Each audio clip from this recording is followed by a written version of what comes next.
Sabemos que el Señor es el que nos congrega y venimos a disfrutar de Él. Hoy vamos a continuar con el estudio que venimos haciendo de escatología, hablando sobre algunos de los eventos que están por venir, eventos que le llamamos eventos futuros, pero hacer un poco un recuento de algunas cosas que tal vez se nos pueden escapar, pero que son importantes para poder entender lo que está por venir. Hoy vamos a hablar de un momento especial en la historia que está profetizado desde la antigüedad, llamado el Día del Señor. En la Biblia encontramos diferentes menciones a este suceso, pero también se encuentran distintas interpretaciones a lo largo de estudiar distintos teólogos que han dado opiniones sobre qué es el Día del Señor, en qué momento se va a dar, cuánto tiempo va a durar, de una diferencia con algo que se llama el Día de Cristo. Y ahí pensamos, bueno, pero si es Señor y es Cristo, no son dos personas distintas, puede ser que se refiera a un mismo evento o puede ser que se refiera a dos cosas diferentes. Bueno, vamos a tratar de estudiar un poco esto hoy en la mañana y ver a qué se refiere la Biblia cuando menciona primero el Día del Señor y después cuando menciona el Día de Cristo.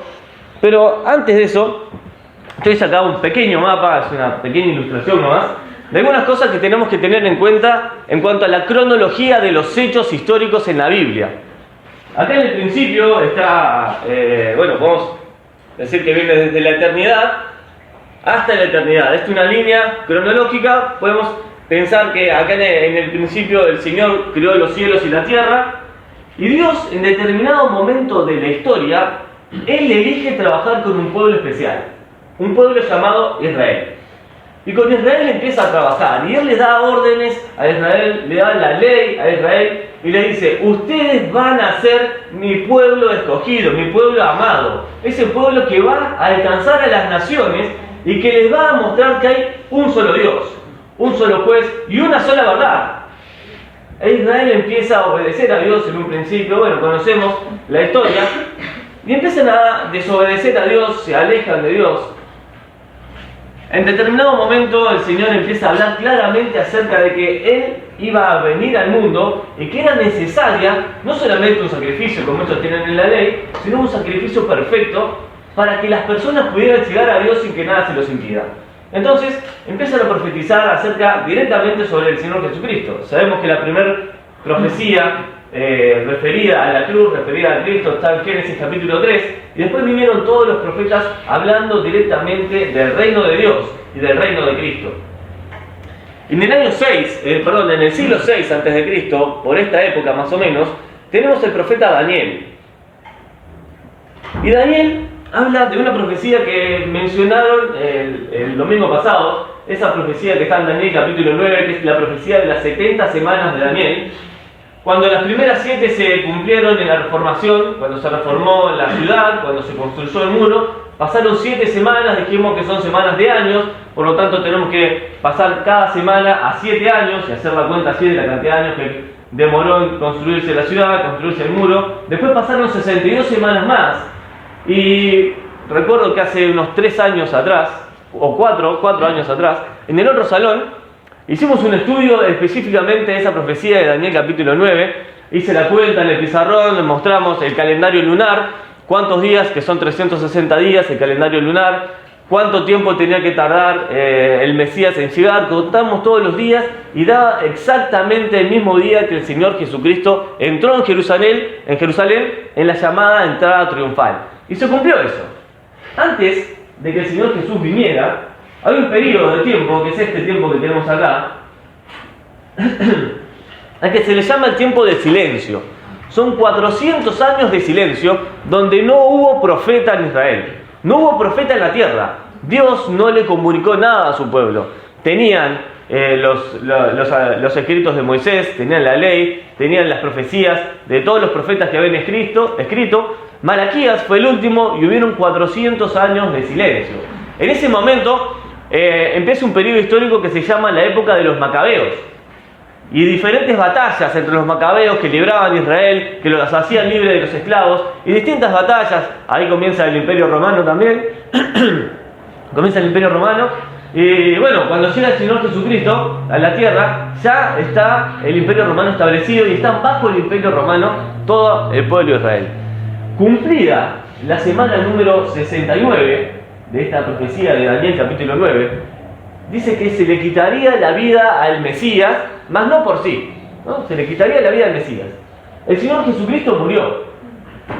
En esa cruz conocemos cómo fue, el Señor Jesucristo Él mismo entregó su vida por nosotros en rescate, pero un precursor llamado Juan el Bautista, al cual vimos cuando hablamos de las bodas del Cordero, que es el amigo del esposo, o sea, aquel que le presenta al mundo a Cristo. Y él dijo: he aquí el Cordero de Dios que quita el pecado del mundo. Y a través de la profecía de Juan el Bautista, llamado el mayor de los profetas, porque él anunció al Señor Jesús, Cristo comienza su ministerio después de ser bautizado. Cuando Cristo asciende después de ser santificado, comienza un paréntesis. Un paréntesis, como ven, está en otro color acá, donde Dios ya no está tratando específicamente y directamente con el pueblo de Israel y a través del pueblo de Israel para alcanzar a las naciones.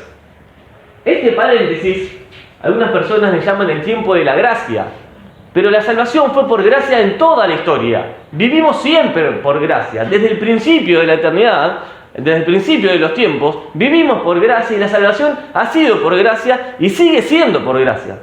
Por lo tanto, este paréntesis acá es el tiempo de la iglesia.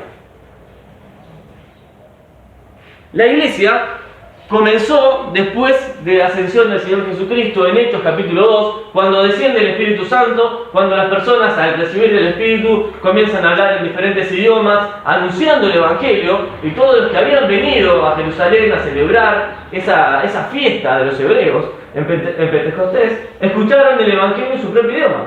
Entonces ahí comenzó la iglesia. Y comenzaron el tiempo llamado el tiempo de los gentiles. ¿Por qué el tiempo de los gentiles? Porque en la Biblia encontramos dos distinciones: el pueblo de Dios, Israel, y los gentiles, todos nosotros que no pertenecemos al pueblo de Dios, a ese pueblo por carne que es el pueblo de Israel. Pero pertenecemos a otro pueblo, al pueblo espiritual de Dios. Somos hechos ahora su pueblo, somos hechos ahora sus hijos. Por lo tanto, Dios ahora, en este paréntesis entre la semana 69 y esta semana que está acá, que es la semana 70 de esta profecía de Daniel, este tiempo de la iglesia, Dios está tratando con la humanidad, anunciándoles el Evangelio y mostrándoles a Cristo a través de un nuevo pueblo, formado por judíos y gentiles, llamada la iglesia. Por lo tanto, nosotros somos ahora este nuevo pueblo, este pueblo que anuncia el Evangelio de Dios, que anuncia el mensaje de salvación por gracia a través de la fe y únicamente por medio de Cristo. Pero este tiempo un día va a terminar. Se va a terminar este tiempo. ¿Cuándo? Vimos en el primer estudio que el primer evento profetizado que está por suceder es el arrebatamiento de la iglesia, también llamado el traslado de la iglesia hacia el cielo, cuando Cristo va a venir por su iglesia. Nos llamará, Primera Tesalonicenses dice que sonará trompeta y Él vendrá con voz de mando, con voz de arcángel, con trompeta de Dios descenderá del cielo.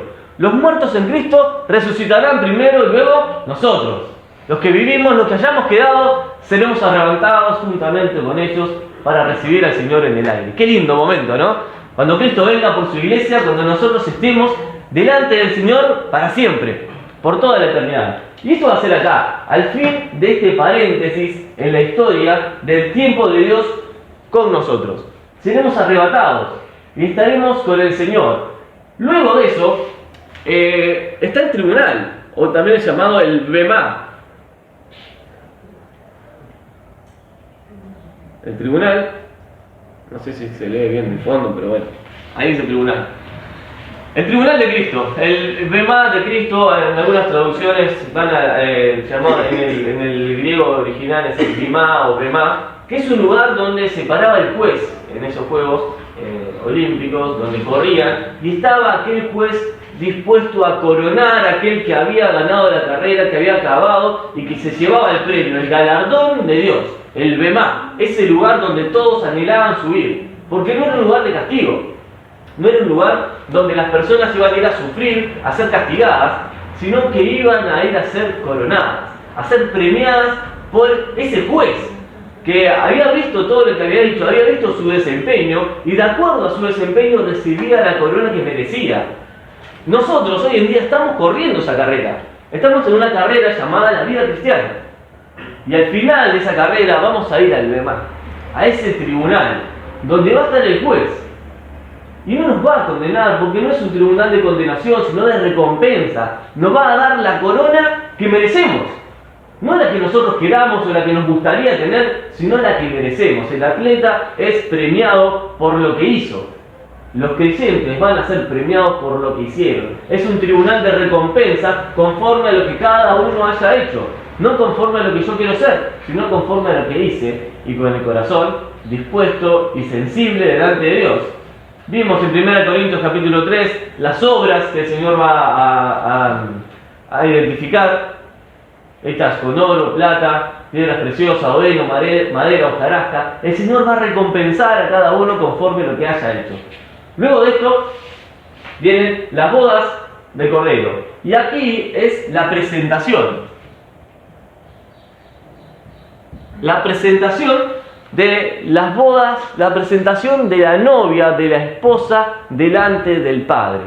Este tiempo que está acá, si vamos a la costumbre que tenían el pueblo de Israel en aquel momento, el hijo de un señor iba, identificaba a su novia, a veces se arreglaba el casamiento entre las personas, muchos años antes, cuando incluso eran niños, el hombre y la mujer, eran dos niños, los padres acordaban el casamiento, después de un tiempo venía un tiempo que se llama el desposorio.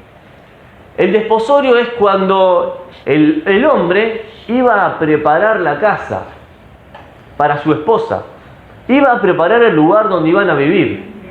Este tiempo de la iglesia también es el tiempo del desposorio de Cristo, porque Él dijo, y si me fuere, os prepararé lugar. El Señor está preparando el lugar para nosotros. Estamos en ese tiempo del desposorio. Nosotros esperando que el Señor venga por nosotros. Y Él preparando el lugar para su iglesia. Para llevarnos un día hacia el cielo. Para pasar por ese tribunal, pero para celebrar las bodas. Una vez que tengamos las bodas, Cristo nos va a presentar delante del Padre. Como dice Efesios capítulo 5. Una esposa sin mancha, ni arruga. Nada que sea impuro. Algo perfecto delante de Dios. Y únicamente por medio de Cristo, la iglesia puede ser perfecta, solamente por medio de Él. Después de eso viene la presentación. Una vez que Él nos presentó delante del Padre, va a volver, descenderá. Y después veremos todo lo que pasa en ese momento. Hoy nos vamos a centrar en esta etapa que tenemos acá. Como vemos, si esto es una línea cronológica, esto se da simultáneamente. Uno de los acontecimientos se da en el cielo, el otro de los acontecimientos sucederá en la tierra. Y acá está la gran diferencia entre lo que es el día de Cristo y el día del Señor, o también en el Antiguo Testamento se le llama el día de Jehová, o el gran día. Ahí está la gran diferencia. Y vamos a ir a la Biblia para poder identificar en qué momento el Señor está hablando de uno de los acontecimientos y en qué momento está hablando de otro de los acontecimientos. Vayamos a Isaías, capítulo 13, versículo 6. Isaías, uno de los mayores profetas del Antiguo Testamento, profetizó alrededor del año 700 antes de Cristo. 13:1. Perdón, 13:6. 13:6.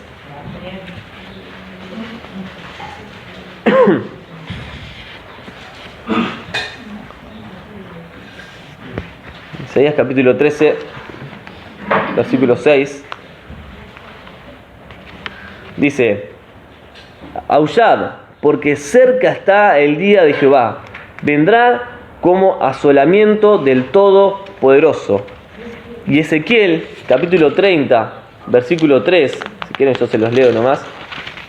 Ezequiel capítulo 30, versículo 3 dice: porque cerca está el día de Jehová, día de nublado, día de castigo a las naciones será. Y este versículo de Ezequiel es un versículo clave, porque nos dice cómo va a ser ese día. Dice, día de castigo a las naciones será. El domingo pasado se habló acerca de todos los acontecimientos que iban a pasar en la tribulación, que es este tiempo que tenemos acá, que es la semana número 70 de la profecía de Daniel, dividida en dos etapas. La primera parte se le llama la tribulación, la segunda gran tribulación.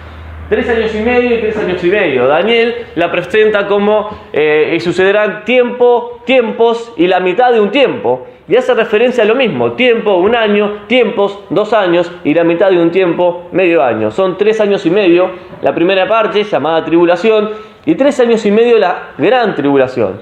En una parte suceden los sellos y las trompetas, y en la segunda es cuando se derraman todas las copas de ira de Dios sobre la tierra. Satanás es echado del cielo, Satanás vuelve a la tierra y hace lo que quiere en la tierra, destruyendo mucho de lo que Dios había hecho. Y Dios empieza a juzgar. Ezequiel capítulo 30 dice que será día de juicio a las naciones. Y esta parte de aquí abajo está hablando acerca del día del Señor. El día del Señor es un día donde el Señor va a juzgar a las naciones del mundo por haberle dado la espalda. Y es un momento donde Israel va a ser avivada nuevamente. Todo el pueblo de Israel va a estar en su tierra, va a estar en su patria nuevamente, y van a ser atacados por diferentes naciones. Y Dios va a castigar a las naciones, va a ser un castigo mundial sobre todas las naciones. Pero esto no solamente está en el Antiguo Testamento. Los apóstoles en el Nuevo Testamento también lo hablaron, también lo mencionaron. Vayamos a Hechos capítulo 2, versículo 20. Hechos capítulo 2.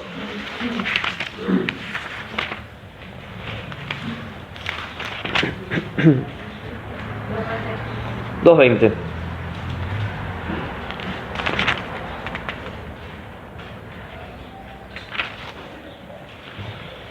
Dice, el sol se convertirá en tinieblas y la luna en sangre, antes que venga el día del Señor grande y manifiesto. Y todo aquel que invocar el nombre del Señor será salvo. Segunda de Pedro capítulo 3, versículo 10. Segunda de Pedro 3, 10.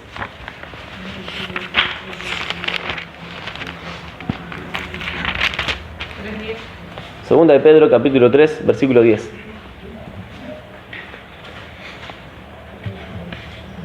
Dice, pero el día del Señor vendrá como ladrón en la noche, en el cual los cielos pasarán con grande estruendo, y los elementos ardiendo serán deshechos, y la tierra y las obras que en ellas hay serán quemadas. Puesto que todas estas cosas han de ser deshechas, ¿cómo no debéis vosotros andar en santa y piadosa manera de vivir, esperando y apresurándoos para la venida del día de Dios, en el cual los cielos encendiéndose serán deshechos y los elementos siendo quemados se fundirán? En cuanto al día del Señor hay diferentes posturas o interpretaciones acerca de cuándo será. Hay algunas personas que creen que el día del Señor o el día de Jehová es solamente este tiempo que está acá, esto que yo marqué acá, el cuadradito. Es una etapa al final de la tribulación a la que algunos teólogos le llaman las campañas de Armagedón, que no es una sola batalla, sino que son muchas batallas, una secuencia de batallas que termina con una batalla mundial, con el Señor Jesucristo parado sobre el monte Sinaí. Ese monte se parte a la mitad, Él destruye a todos los enemigos y comienza su reino, con las campañas de Armagedón. Algunos piensan que el día del Señor es solamente este tiempo que tenemos acá, en las campañas de Armagedón, cuando viene el Señor Jesús y llega a Jerusalén con sus ropas teñidas de sangre, dice, por las batallas que había tenido, por el tiempo que había estado en la tierra, y se refiere solamente a una pequeña parte de la tribulación. Otros dicen que el tiempo de la tribulación, del día del Señor, comienza desde que la iglesia es arrebatada a los cielos y empieza el tiempo de la tribulación, terminando con la batalla de Armagedón. O sea que el día del Señor comenzaría desde el arrebatamiento de la iglesia hasta la última batalla de Armagedón. Porque ahí sería el juicio de las naciones, porque ahí estaría el tiempo donde las naciones van a ser condenadas y juzgadas, y todo se terminaría. Pero este versículo de 2 de Pedro dice que el día del Señor vendrá como ladrón en la noche. O sea que si vendrá como ladrón en la noche, y tuvimos 7 años de tribulación, donde las naciones iban a ser juzgadas, las naciones iban a ser condenadas, donde la ira de Dios iba a ser derramada sobre la tierra a través de los sellos, las trompetas y las copas, ¿cómo va a ser solamente el tiempo de Armagedón, cuando todas esas señales ya se cumplieron? Obviamente eso no va a ser como ladrón en la noche, el Señor no vendrá como ladrón en la noche así, sino que en ese momento me habla de una sorpresa, me habla de un momento donde no estaba el mundo preparado para eso. Así que no es exclusivamente este tiempo de la batalla de Armagedón. Pero a su vez, este pasaje del apóstol Pedro dice: y los elementos ardiendo serán deshechos, y la tierra y las obras que en ellas hay serán quemadas. Si solamente se refiriera al momento donde es arrebatada la iglesia hasta la batalla de Armagedón, ¿dónde va a ser el reino de Cristo? Si va a reinar 1000 años, y acá Pedro dice que la tierra será quemada. O sea que el día del Señor no termina acá, porque luego de esto viene el reinado de Cristo, que son 1000 años del Señor Jesús reinando en la tierra. Por lo tanto, el día del Señor tampoco termina con la última batalla de Armagedón, porque contradeciría lo que el apóstol Pedro nos está enseñando acá. ¿Qué es lo que sucederá después de estos 1000 años del reinado del Señor? En Apocalipsis, capítulo 21, habla acerca de una purificación de la tierra. Y acompañado con lo que dice Pedro acá, que los elementos se fundirán, que el cielo arderá, la tierra será quemada, el cielo que conocemos ahora desaparecerá, y acá habrá un cielo nuevo. Cielo nuevo y tierra nueva. Luego del reinado de Cristo por 1000 años en la tierra, va a haber un momento donde las naciones se van a rebelar nuevamente contra el Señor Jesús. Se rebelarán otra vez contra el gran yo soy. Y querrán tener ellos nuevamente el control de la tierra. En ese momento el Señor Jesús va a decir: basta, hasta acá llegó la tierra. Y terminará la existencia de la tierra. Y acompañado de estos versículos, el versículo 12 dice: esperando y apresurándonos para la venida de Dios, en el cual los cielos encendiéndose serán deshechos, y los elementos siendo quemados se fundirán. O sea que el día del Señor comienza cuando la iglesia es arrebatada, es todo el tiempo de la tribulación, esos 1000 años de Cristo, y culmina con la purificación del cielo y de la tierra. O sea que el cielo y la tierra van a ser deshechos. Dice, los elementos serán totalmente deshechos. Nosotros podemos decomponer esto y se va a transformar en otro tipo de elementos. Podemos fundir los metales y transformarse en otro tipo de elementos. Podemos agarrar el agua y descomponerla en sus elementos básicos, en oxígeno, en hidrógeno, pero en ese momento los elementos mismos van a desaparecer. ¿Saben que en los estudios atómicos de las partículas, el destruir simplemente un átomo es una liberación de energía tan grande que se utiliza nada más ni nada menos que para crear las bombas atómicas? O las plantas nucleares que tratan de separar elementos, abrir alguna de esas partículas, generan una cantidad de energía impresionante que abastecen ciudades con pequeñas porciones de materia. Imagínense los elementos de toda la Tierra, cada una de las moléculas existentes van a ser destruidas, van a ser quemadas. Solamente el poder de Dios puede hacer eso.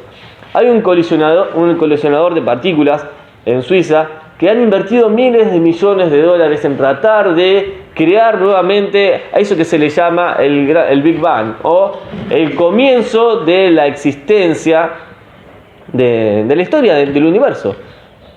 No han podido lograr nada. Hace años que están trabajando y no han logrado nada. Es más, ni siquiera pueden utilizar esa energía para algo productivo.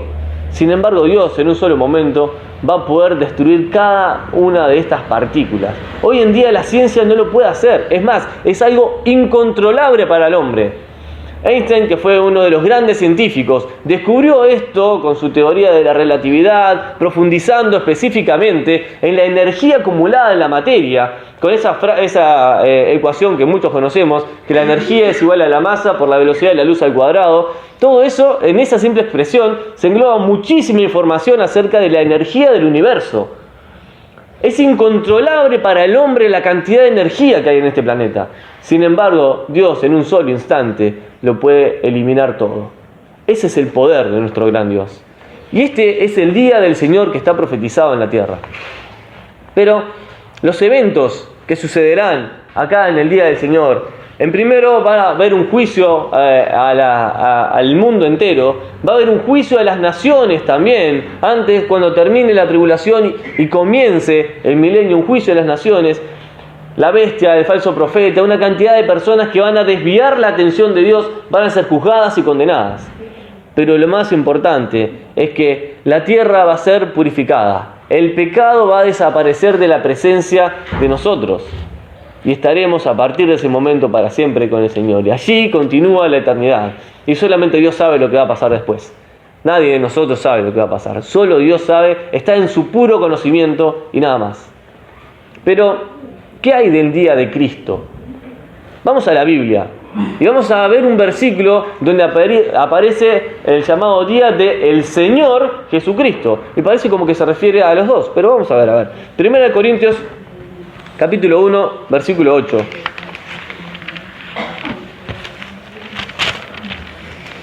Si alguien tiene alguna pregunta o quiere hacer algún comentario, no tengo ningún problema que interrumpan o que pregunten.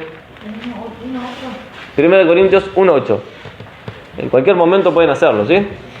1 Corintios capítulo 1, versículo 8 dice: el cual también os confirmará hasta el fin, para que seáis irreprensibles en el día de nuestro Señor Jesucristo.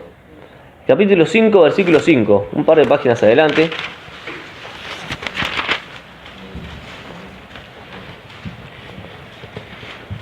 Hablando de una persona que fue disciplinada, dice: el tal sea entregado a Satanás para destrucción de la carne, a fin de que el espíritu sea salvo en el día del Señor Jesús.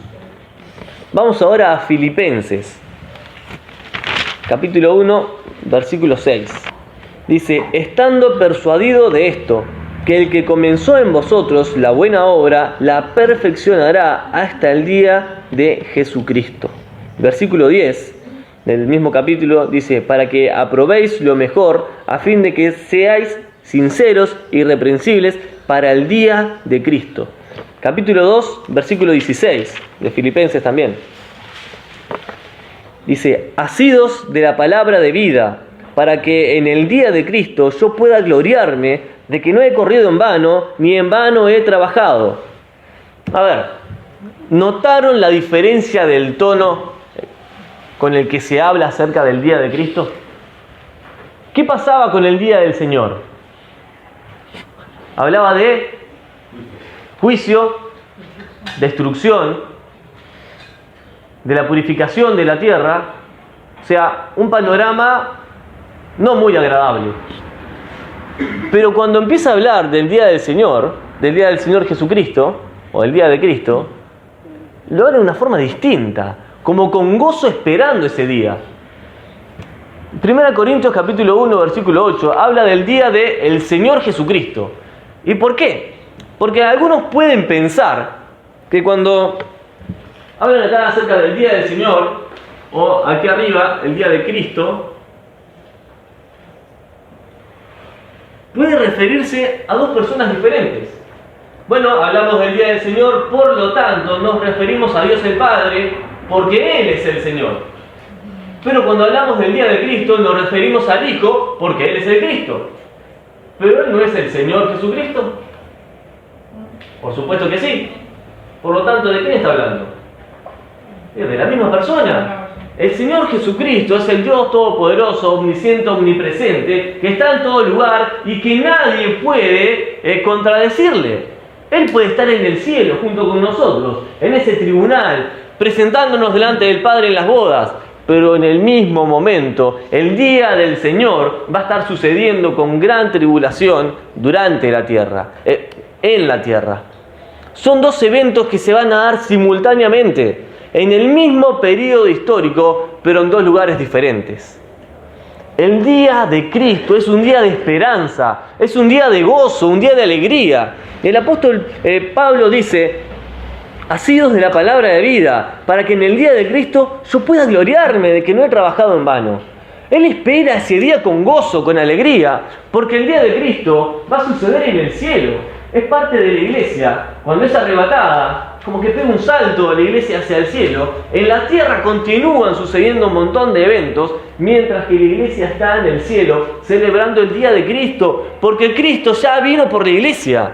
Entonces están gozosos, contentos, celebrando que pasan por ese tribunal, esas recompensas que Dios le va a dar, celebrando que van a entrar a la presencia de Dios, que Él se las va a presentar al Padre.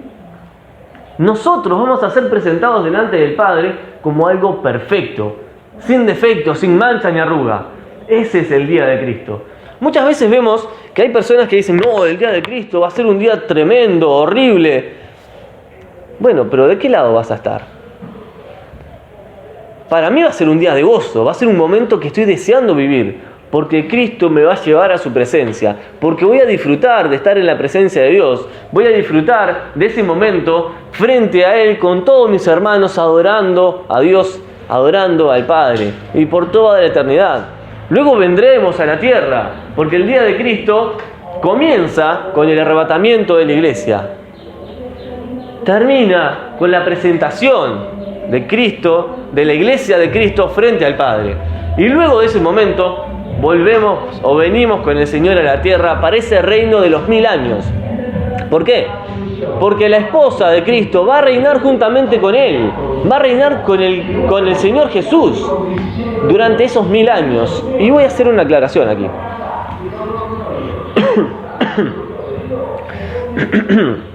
Algunos dicen que los 1000 años del reinado de Cristo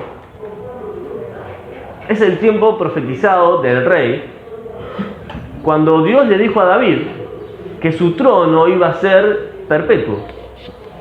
Y dicen: bueno, eso se va a cumplir en la tierra en esos 1000 años. Pero yo acá tengo un problema, porque algo perpetuo no tiene fin. Por lo tanto, si algo perpetuo no tiene fin, el reino de Cristo no termina en esos 1000 años. Va a haber un cielo nuevo, una tierra nueva, y el Señor Jesucristo es el Rey de Reyes, Señor de señores, por los siglos de los siglos. Amén. No solamente por 1000 años, sino por toda la eternidad. Él comienza a reinar en estos 1000 años, pero nunca dejará de ser rey, porque de la simiente de David nació el Señor Jesús. Él fue la promesa dada a Israel. Él fue el Salvador del mundo, pero Él también es nuestro Rey, nuestro Señor. Pensemos un poquito en este día de Cristo y en cómo nos estamos preparando para llegar a ese momento. Demos vuelta a la página de nuevo y vayamos al capítulo 1 de Filipenses.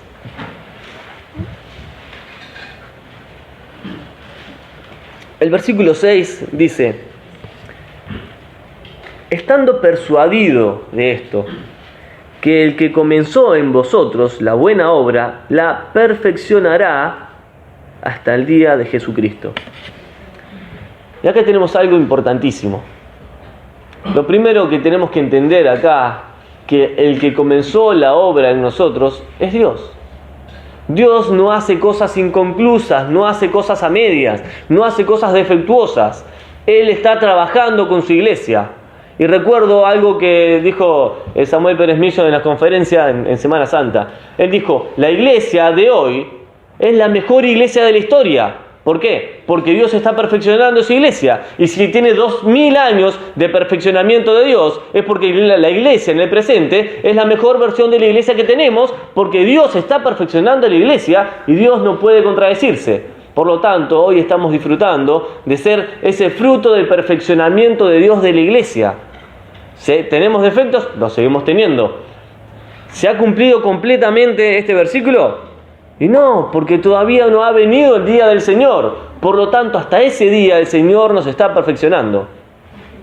Santiago capítulo 1 dice, versículo 12, que tenemos que tener por sumo gozo cuando estemos en diversas pruebas, sabiendo que la prueba produce paciencia y la paciencia esperanza. Entonces, si Él es el que produce en nosotros esa paciencia, si Él produce en nosotros eso, por medio de las pruebas, Dios muchas veces nos enseña lo que en los momentos de paz no podemos aprender. Hay una escuela que se llama la escuela del dolor. No sé si existe en realidad, pero pongámosle un nombre. Y Dios muchas veces nos hace pasar por la escuela del dolor para que nos aferremos a Él, para que en el momento de desesperación podamos mirar a Cristo de una forma casi desesperada, diciendo: Señor, necesito de ti, y aferrarnos a Él, y Él trata con el corazón, moldea nuestra vida. ¿Por qué? Porque la Biblia dice que el que comenzó en nosotros la buena obra la perfeccionará. Muchas veces por medio de la prueba, muchas veces por medio de la aflicción, a veces por la corrección de los hermanos, a veces el Señor sigue perfeccionándonos a través de la comunión con los hermanos y de disfrutar de buenos momentos, como estar juntos en comunión, como estudiar juntos la Biblia, como el orar juntos, como el compartirnos motivos de oración, como el llevar los unos las cargas de los otros. Todo eso es parte del perfeccionamiento de Cristo en su iglesia y a través de su iglesia. El versículo 10 dice: para que aprobéis lo mejor, a fin de que seáis sinceros e irreprensibles para el día de Cristo. Y acá hay dos palabras que son dos desafíos muy grandes para todos nosotros. Dice que debemos ser sinceros e irreprensibles.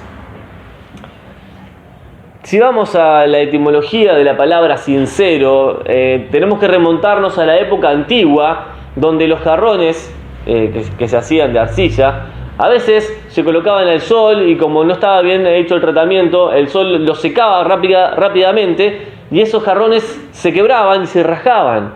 Entonces un artesano, habiendo dedicado mucho trabajo en hacer ese jarrón, decía: yo no voy a perder todo el tiempo ni todo el dinero que invertí en ese jarrón. Entonces le ponía cera en esa rajadura, lo pintaban y lo vendían de la misma forma, como si fuera de buena calidad.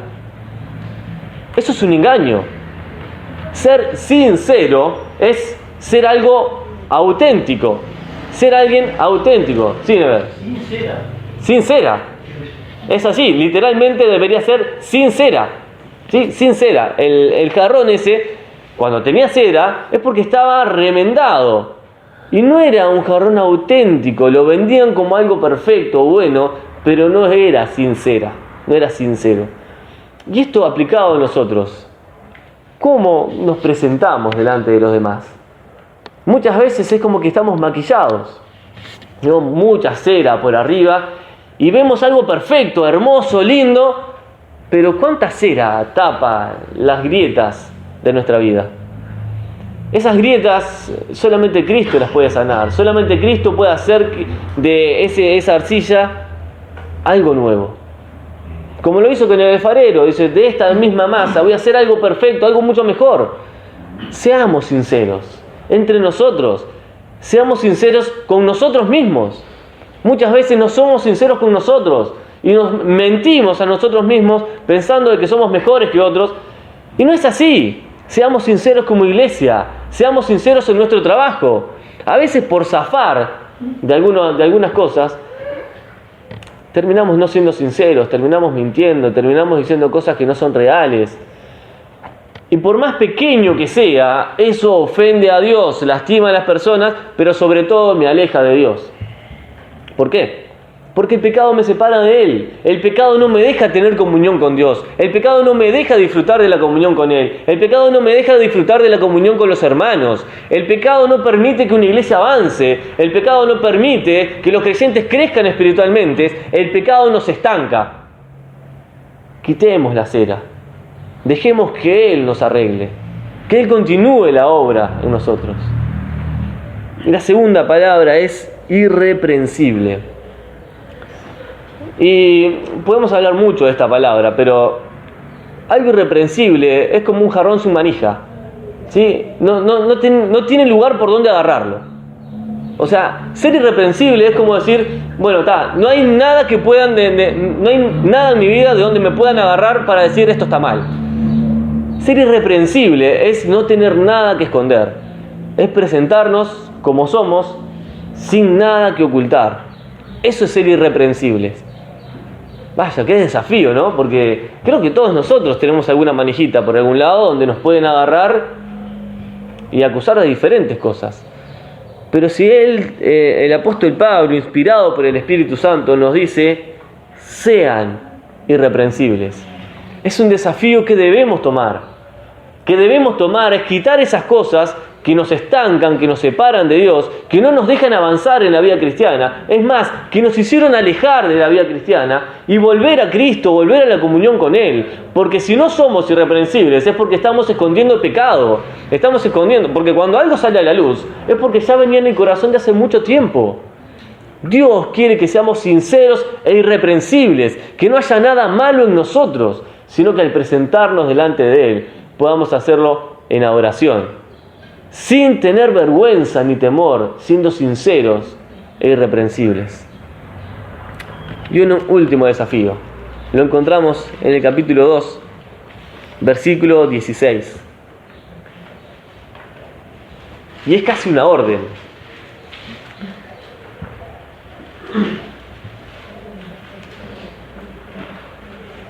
Podemos arrancar tal vez leyendo desde el versículo 14 para entender el contexto en el que está este versículo que habla del día de Cristo. Versículo 14 dice: haced todo sin murmuraciones y contiendas, para que seáis irreprensibles y sencillos, hijos de Dios sin mancha, en medio de una generación maligna y perversa, en medio de la cual resplandecéis como luminares en el mundo. Y acá viene la orden: asidos de la palabra de vida, para que en el día de Cristo yo pueda gloriarme de que no he corrido en vano, ni en vano he trabajado. Asidos de la palabra de vida. Asidos es agarrado con fuerza para no desprenderme. Eso es estar asido de la palabra de vida.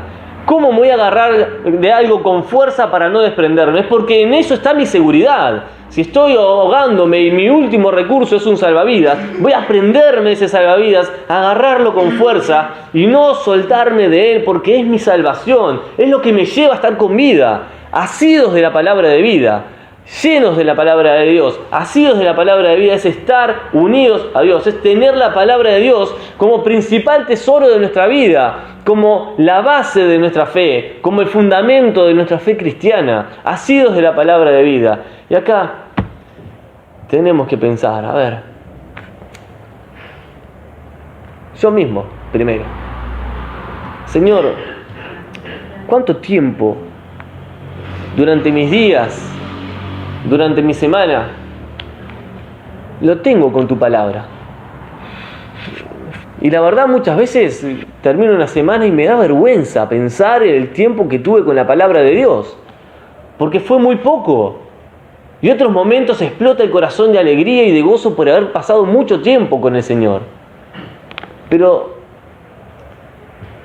la Biblia dice, Dios mismo nos dice que la palabra de Dios nos renueva, que purifica nuestro corazón, que si guardamos su palabra, el pecado sale de nosotros.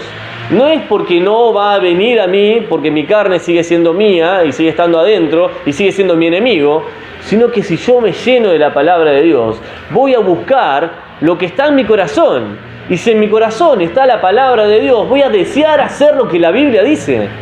Pero si en mi corazón hay otro tipo de cosas, si en mi corazón está lleno de distracciones, de vicios, y cuando hablo de vicios no estoy hablando solamente de vicios que son nocivos a la salud. Un vicio puede ser una red social, un vicio puede ser un deporte, un vicio puede ser incluso una relación. Es tan viciosa la relación que te consume todo el tiempo. Asidos de la palabra de vida con el propósito de que en el día de Cristo yo pueda gloriarme que no he corrido en vano, dice el apóstol Pablo. Cuando venga el día de Cristo, cuando el Señor venga por su iglesia, acá. Esta flechita acá es porque el Señor no pisa la tierra, sino que nos espera en el cielo y nos lleva con Él. Cuando llegue este momento y el día de Cristo comience, ¿cómo va a encontrar a su iglesia? ¿Sabés que la iglesia soy yo y sos vos? ¿Cómo te va a encontrar en ese día? ¿Has sido agarrado con fuerza de su palabra o tratando de sobrevivir por tus propios medios? Cuando nos llenamos de la palabra de Dios, sentimos el gozo cumplido, sentimos que estamos en la presencia de Dios, sentimos que Él es el que nos guía. La Biblia dice, donde está tu tesoro, allí estará tu corazón. Si mi tesoro no es Cristo, si mi tesoro no es su palabra, si no estoy agarrado y aferrado a la palabra de Dios, no voy a agarrar de otra cosa. Pero el día de Cristo viene. Y no sabemos cuándo, porque la Biblia dice que será como ladrón en la noche, o sea, cuando nadie lo espera. ¿Qué estamos haciendo con nuestro tiempo? ¿Qué estamos haciendo con nuestros días? Obligaciones, responsabilidades, las tenemos todos. Pero prioridades son las que tenemos que enumerar.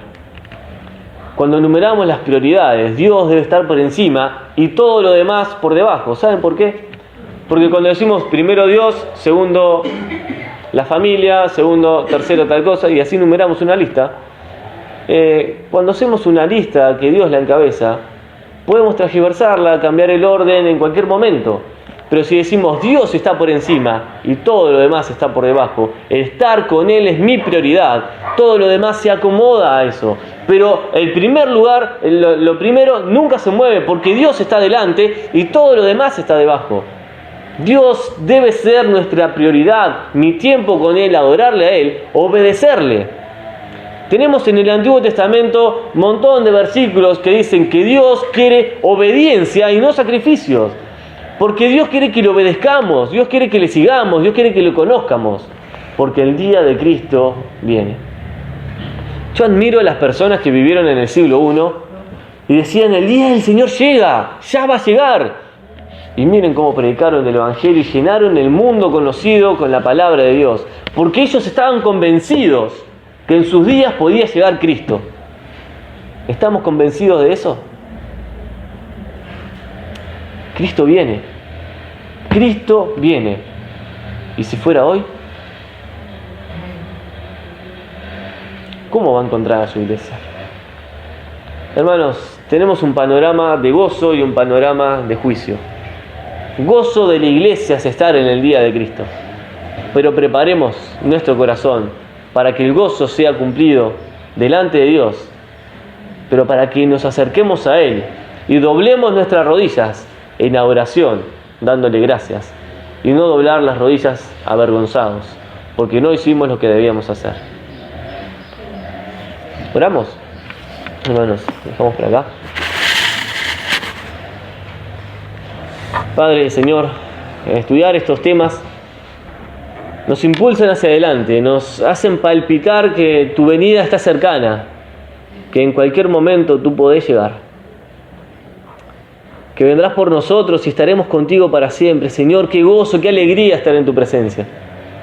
Pero Dios, también es una responsabilidad el ser sincero, ser irreprensible, el buscar obedecerte, Señor, el agarrarnos de tu palabra y tenerla como el baluarte más grande de nuestra vida, que tú seas el soberano sobre nuestra vida también. Ayúdanos, Señor, a obedecerte. Ayúdanos, Dios, a poder ser fieles a ti, Señor. Danos de tu gracia, Padre, y ayúdanos a acercarnos a ti cada día, Señor. Bendice tu iglesia, bendícenos, Señor, en el nombre de Jesús. Amén.